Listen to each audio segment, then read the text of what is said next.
Viewers, படங்கள்ல வர serial கில்லர்களை போலீஸ்காரங்க கஷ்டப்பட்டு பிடிக்கிற மாதிரி காட்டியிருப்பாங்க. ஆனா உண்மையான சீரியல் கில்லர்களை பொதுமக்கள் தான் போலீஸ்க்கே பிடிச்சு கொடுத்திருக்காங்க. அந்த மாதிரி வித்தியாசமான முறையில போலீஸ் கிட்ட மாட்டிக்கிட்ட 5 மோசமான சீரியல் கில்லர்களை பத்தி தான் நம்ம இந்த வீடியோல பார்க்க போறோம். இந்த வீடியோ பிடிச்சிருந்தா லைக் பண்ணுங்க, அப்படியே நம்ம தமிழ் கலெக்டா நியூஸ் சேனலை சப்ஸ்கிரைப் பண்ணி சப்போர்ட் பண்ணுங்க.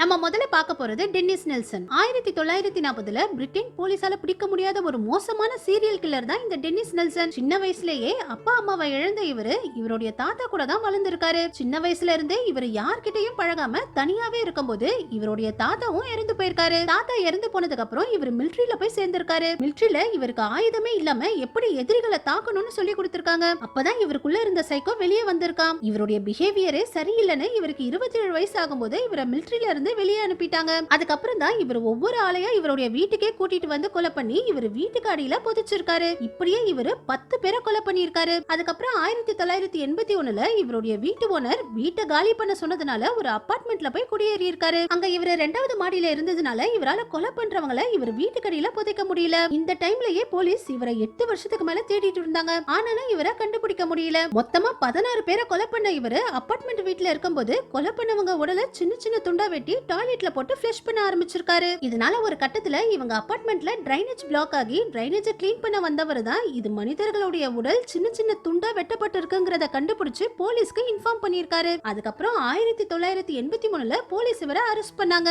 கோர்ட் இவருக்கு ஆயுள் தண்டனையும் கொடுத்துச்சு. 2018ல ஜெயிலையே இவர் இறந்து போயிட்டாரு. அன்னைக்கு டிரைனேஜ் க்ளீன் பண்ண வந்தவர் மட்டும் இத கண்டுபிடிச்சு போலீஸ் கிட்ட சொல்லலனா இன்னும் இவர் பல பேரை கொண்டு இருப்பாரு. அடுத்தது டென்னிஸ் ராடர். போலீஸ்க்கே ஒரு மிகப்பெரிய சவாலா அமைஞ்ச சீரியல் கில்லர் தான் இந்த டென்னிஸ் ராடர். ஏன்னா பொதுவா எல்லா சீரியல் கில்லர்களும் போலீஸ்க்கு தெரியாம தான் கொலை பண்ணுவாங்க. ஆனா இவரு போலீஸ்க்கு க்ளூ கொடுத்துட்டே கொலை பண்ண ஆரம்பிச்சிருக்காரு. இவரு ஹோம் செக்யூரிட்டி ஆபீசரா தான் முதல்ல வேலை பார்த்திருந்திருக்காரு. இதனால மத்தவங்க வீட்டுக்குள்ளேயே போய் அந்த வீட்டுக்குள்ள எத்தனை பேர் இருக்காங்க, எப்படியெல்லாம் அந்த வீட்டுக்குள்ள நுழையலாம்னு பார்த்து வச்சுட்டு தனியா வாழ்ற பெண்கள் எல்லாம் டார்கெட் பண்ண ஆரம்பிச்சிருக்காரு. இவர் முதல்ல கொலை பண்ணது ஜூலி ஒட்டோராங்கிற இந்த லேடியை தான். அதுக்கப்புறமும் போலீஸ் இவரை கண்டுபிடிக்கலன உடனே இதே மாதிரி வீட்டுல தனியா இருக்கிற பெண்கள் எல்லாம் டார்கெட் பண்ணி ஒவ்வொரு பெண்களையா கொலை பண்ண ஆரம்பிச்சிருக்காரு. இவருக்கு இவரே பிடிகே ஸ்ட்ரேஞ்சலர்னு பேர் வச்சுக்கிட்டு அடுத்தடுத்து 10 பெண்களை கொலை பண்ணிருக்காரு. ஒவ்வொரு பெண்களையும் கொலை பண்றதுக்கு முன்னாடி போலீஸ் ஸ்டேஷனுக்கே போலியான அட்ரஸ்ல இருந்து லெட்டர் அனுப்பி க்ளூ எல்லாம் கொடுக்க ஆரம்பிச்சிருக்காரு. அதுக்கப்புறமும் கூட போலீஸால இவரை கண்டுபிடிக்க முடியல. அதுக்கப்புறம் இவரே அப்டேட் ஆகி போலீஸ்க்கு ஒரு லெட்டர் அனுப்பி நான் இனிமே கொலை பண்ண போறவங்கள பத்தின க்ளூவை ஃப்ளாப்பி டிஸ்க் மூலமா அனுப்பலாம்னு இருக்கேன். அது சேஃபான மெத்தடான போலீஸ் கிட்டயே கேட்டிருக்காரு. இதுக்கான பதில நியூஸ் பேப்பர் விளம்பரத்துல கொடுங்கன்னு போலீஸ்க்கு ஐடியாவும் கொடுத்திருக்காரு. போலீஸும் இவரை எப்படியாவது பிடிக்கணும்னு நியூஸ் பேப்பர்ல ஃப்ளாப்பி டிஸ்க் அனுப்புறது சேஃப் தான்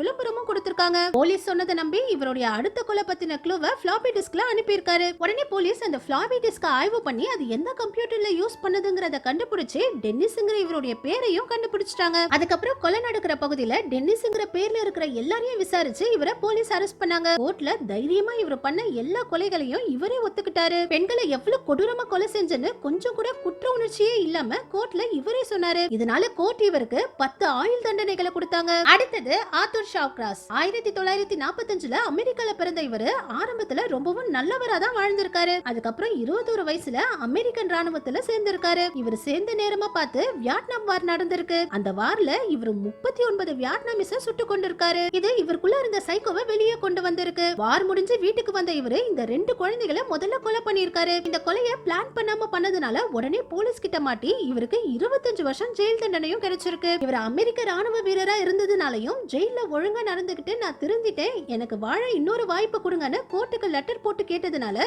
இவரை சீக்கிரமே ரிலீஸ் பண்ணிருக்காங்க. ஆனா ஜெயில இருக்கும் போதெல்லாம் நல்லவ மாதிரி நடிச்சிட்டு ஜெயில இருந்து வெளியே வந்ததுக்கு அப்புறம் 11 பெண்களை கொலை பண்ணிருக்காரு. கொலை பண்ண எல்லா பெண்களுடைய பாடியையும் நியூயார்க்ல இருக்கிற ஜென்னிஸ் ரிவர் பகுதியில போட்டிருக்காரு. இந்த முறை ஒவ்வொரு கொலையையும் பிளான் பண்ணி பண்ணதுனால பிங்கர் பிரிண்ட்ஸ்ல இருந்து எந்த எவிடன்ஸுமே போலீஸ்க்கு கிடைக்கல. இதனால போலீஸ் எவ்வளவு முயற்சி பண்ணியும் கொலையாளி யாருங்கறத கண்டுபிடிக்க முடியல. ஆனா இவருக்கு ஒரு வித்தியாசமான பழக்கம் இருந்துச்சு. பெண்களை கொலை பண்ணி அவங்க உடம்பை எந்த இடத்துல போடுறாரோ அந்த இடத்துக்கு மறுபடியும் வந்து அங்க ரொம்ப நேரம் உட்கார்ந்துகிட்டே இருப்பாராம். இந்த விஷயத்தை கவனிச்ச ஒரு லேடி போலீஸ்க்கு கால் பண்ணி ரீசெண்டா ஒரு பெண்ணுடைய பாடி கிடந்த இடத்துல ஒரு ஆள் ரொம்ப நேரமா உட்கார்ந்துட்டு இருக்காருன்னு கம்ப்ளைண்ட் பண்ணிருக்காங்க. ஆனா அந்த டைம்ல போலீஸ் வர சத்தத்தை கேட்டு இவரு தப்பிச்சு போயிருக்காரு. உடனே போலீஸ் இதையே ஒரு க்ளூவா எடுத்துக்கிட்டு இறந்து போன பெண்களுடைய பாடி கிடந்த எல்லா இடத்துலயும் ரகசிய கேமராவை செட் பண்ணி கவனிக்க ஆரம்பிச்சிருக்காங்க. அப்ப மறுபடியும் இவரு இன்னொரு பெண்ணுடைய பாடி நடந்த இடத்துக்கு வரும்போது போலீஸ் இவரை அரெஸ்ட் பண்ணாங்க. போலீஸ் இவரை அரெஸ்ட் பண்ணும்போது இவர் மொத்தம் 16 பெண்களை கொலை பண்ணியிருக்காரு. இதனால இவரு மறுபடியும் வெளியிலேயே வந்துடக் கூடாதுன்னு இவருக்கு 250 வருஷம் ஜெயில் தண்டனை கொடுத்தாங்க. 2008ல இவருக்கு 63 வயசு ஆகும்போது இவர் ஜெயிலேயே இருந்து போயிட்டாரு.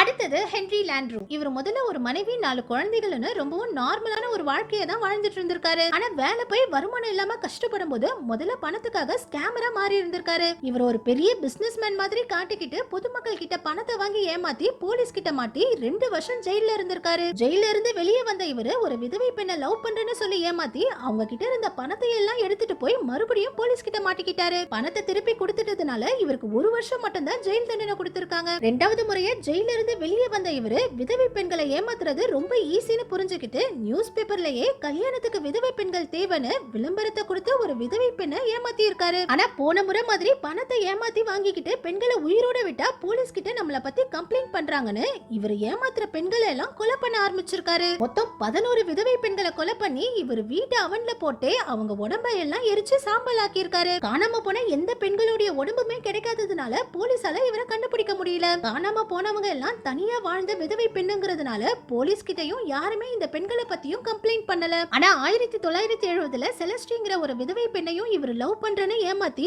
அவங்க கிட்ட இருந்த நகை பணத்தை எல்லாம் வாங்கிக்கிட்டு கொலை பண்ணி எரிச்சிட்டாரு. ஆனா அந்த லேடிக்கு ஒரு தங்கச்சி இருந்திருக்காங்க. அவங்க போலீஸ் கிட்ட போய் எங்க அக்கா கடைசியா இவரை தான் கல்யாணம் பண்ணாங்க, அதுக்கப்புறம் எங்க அக்காவை காணோம்னு கம்ப்ளைண்ட் பண்ணிருக்காங்க. போலீஸ் இவரை வீட்டுக்கு வந்து சோதனை பண்ணும்போது முதல்ல போலீஸ்க்கு எந்த ஆதாரமுமே கிடைக்கல. ஆனா இவரு ஒரு டைரியில இவர் கொலை பண்ண 11 பெண்களுடைய பேரையும் அவங்க கிட்ட இருந்து எடுத்த நகை பணத்தை பத்தின டீடைல்ஸ் எல்லாம் எழுதி வச்சிருந்திருக்காரு. இந்த ஒரு டைரியையே ஆதாரமா வச்சு போலீஸ் இவரை அரெஸ்ட் பண்ணி இவருக்கு ஆயுள் தண்டனையும் வாங்கி கொடுத்திருக்காங்க. இவருடைய கதை புக்காவும் படமாவும் ரேடியோல கதைகளாவும் கூட வந்துச்சு. ஏன்னா அந்த அளவுக்கு ஒவ்வொரு பெண்களையும் திட்டம் போட்டு ஆதாரமே இல்லாத அளவுக்கு பக்காவா கொலை பண்ணியிருக்காரு. அடுத்தது பாபி ஜோ லாங். அமெரிக்கால உள்ள புளோரிடால 1953ல பிறந்த பாபி ஜோங்கிற இவருக்கு சின்ன வயசுல தலையில அடிபட்டதுல இவருக்கு சில மல்டி பர்சனாலிட்டிஸ் வந்திருக்கு. இதனால இவரு எப்போ எப்படி நடந்துப்பாருன்னே தெரியாதாம். அதுக்கப்புறம் 20 வயசுல ஒரு பொண்ணு லவ் பண்ணி இவரை ஏமாத்தி இருக்கு. அதுல ரொம்பவே மனசு பாதிக்கப்பட்ட இவரு அதுக்கப்புறம் பெண்களை எல்லாரையும் பழி வாங்கணும்னு நியூஸ் பேப்பர்ல